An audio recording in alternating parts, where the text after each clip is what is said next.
اگر آپ آئین کی بات کر رہے ہیں تو پھر جو یونائٹڈ نیشنز کے high commissioner for human rights ہیں، یو این ہیومن رائٹس کے جو کمشنر ہیں ان کا نام ہے جی والکر ترک. وہ کیا کہہ رہے ہیں جی حالیہ آئینی ترامیم کے بارے میں ذرا سن لیں. Pakistani hastily adopted constitutional amendments seriously undermine judicial independence.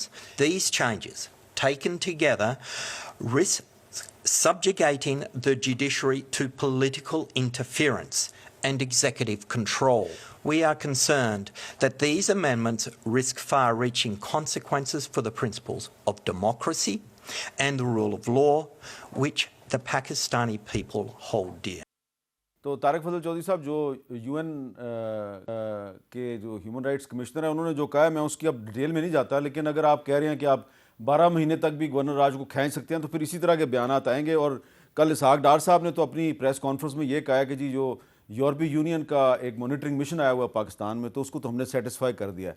تو اگر آپ کی سٹیٹمنٹ کو وہ سن لیں گے تو وہ پھر سیٹسفائی تو نہیں ہوں گے. نہیں میر صاحب، ایسا کوئی نہ ہوا ہے نہ ہونے جا رہا ہے مستقبل قریب میں، لیکن آپ نے چونکہ کانسٹیٹیوشنل آپشنز پوچھی ہیں تو میں نے آپ کو وہ بتایا ہے جو آئین کے اندر لکھا ہے اور جو بہتر ہو سکتا ہے 2 سے 12. یار آپ سن لیں، میں ذرا مکمل کر لوں. پتہ نہیں ہے 27 انٹرنیشنل کنونشنز پہ پاکستان نے وعدہ کیا ہوا ہے کہ ہم ان کا خیال رکھیں گے. دوسری بات یہ ہے کہ کانسٹیٹیوشن جو امینڈمنٹس ہوتی ہیں اس کی پلٹی دے گئے طارق فضل چودھری صاحب پہلے کیا کہہ رہے جی لگا بھائی میں تو فصلواڑہ بن گئے تھے. وہ آپ 2 مہینے میں 24 مہینے بھی ہو سکتے ہیں، چلیں 30 سیکنڈ کے لیے فصلواڑہ بن گئے 2 سال بھی ہو سکتے ہیں. میں تو قائم ہوں اس پہ، اس کے لیے ایک امینڈمنٹ درکار ہے، وہ ہو جائے گی جب ضرورت پڑے گی. اچھا اس میں قائم ہوں، لیکن میں یہ جو بیان دے رہے ہیں نا، میں یہ کہہ رہا ہوں کہ یہ پاکستان کے اندرونی معاملات میں مداخلت ہے.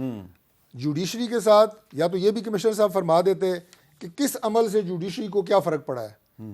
یہاں پہ جو ججز کا آلریڈی پینل موجود ہے جوڈیشل کمیشن کی شکل میں، جو ججز کی تقرری کر رہا ہے، اسی کو آپ اختیار دے رہے ہیں ججز کی ٹرانسفر کا.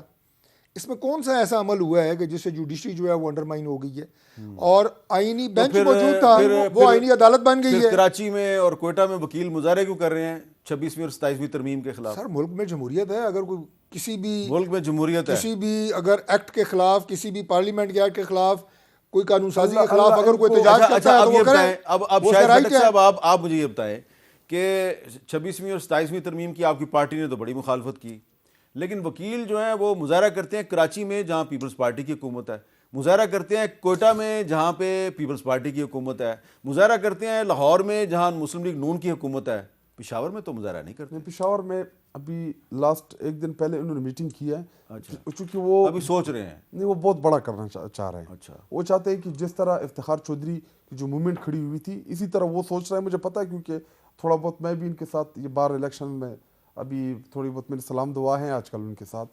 دیکھیں ملک میں میر صاحب آئین ہے کیا؟ آئین تو پروٹیکشن دیتی ہے. یہ آئین ہے تو میں بار بار کہہ رہا ہوں نا کہ آپ گورنر راج نہیں لگا سکتے. آئین اس وقت تو آئین معطل ہے. اچھا معطل ہے، معطل ہے آئین.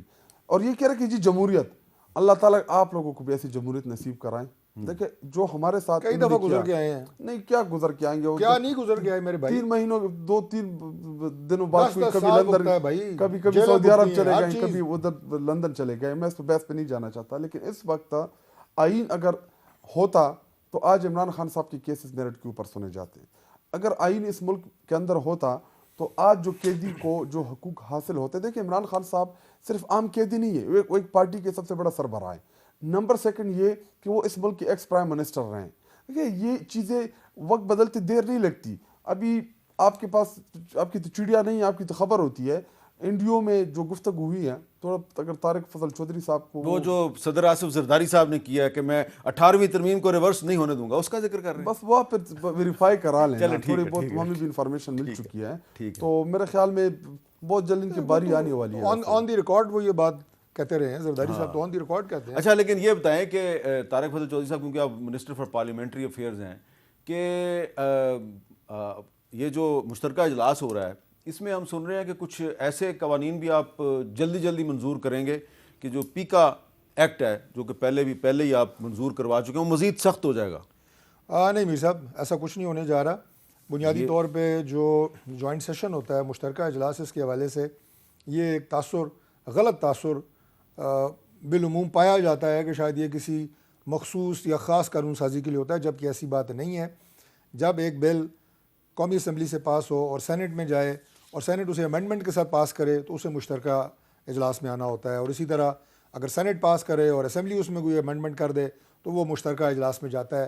یا کوئی بل ایک پاس ہو ایک اجلاس سے 90 دن میں دوسرا سیشن ہاؤس اسے پاس نہ کرے، مشترکہ اجلاس میں جاتا ہے. یہ روٹین کی کارروائی ہے، اس میں غیر معمولی نوعیت کی کوئی قانون سازی. یہ جو نوشا رحمان صاحبہ نے 2 بل جو ہیں وہ آج، یعنی کہ آج انہوں نے پیش کر دیے ہیں، اسٹینڈنگ کمیٹی کو ریفر ہو گئے ہیں. پیکا ایکٹ 2016 جو ہے اس میں ترمیم کے، تو وہ ان کا کیا مقصد ہے؟ یہ پرائیویٹ ممبر بل ہیں، وہ جب جائیں گے اسٹینڈنگ کمیٹی میں تو وہاں تھریش آؤٹ ہو جائیں گے. دیکھیں وہ میں اس لیے سوال اس لیے کر رہا ہوں کہ آج وزیر داخلہ محسن نقوی صاحب جو ہیں انہوں نے آج ایک سٹیٹمنٹ دیا ہے. پریس کانفرنس وہ بہت کم کرتے ہیں، آج انہوں نے پریس کانفرنس میں ایک بات کی ہے، ذرا سنیں. اسٹیٹ کا بالکل فیصلہ کلیئر ہے کہ جو چاہے وہ انڈیا کے ساتھ کر رہا ہے، چاہے وہ ہمارے اداروں کے ساتھ کر رہا ہے، وی ول ناٹ اسپیئر دیٹ. کوئی لندن بیٹھ کے بکواس کر رہا ہے کہ جی ہمارے آپس میں اداروں میں مسئلہ چل رہا ہے، ہمارے جرنلز کے متعلق کر رہا ہے، تصویریں لگا کے کر رہا ہے، یہ ساری چیز کو رکوانا پڑے گا. اور اس ٹائم پہ جو لوگ وہاں پہ بھی بیٹھے ہیں میں ان کو بھی بتا دوں کہ آپ لوگ بھی بہت جلد واپس آ رہے ہیں. یہ سمجھ لیں کہ آپ کو آ کے یہیں پہ دینا ہے. آپ اگر یہ سمجھیں کہ آپ کو کوئی پروٹیکشن ملے گی، سارا کچھ ہوگا، وہ ممکن نہیں ہے. اور بہت جلد ہم آپ کو یہاں لائیں گے اور آپ کو ان ساری چیزوں کا جواب دینا پڑے گا.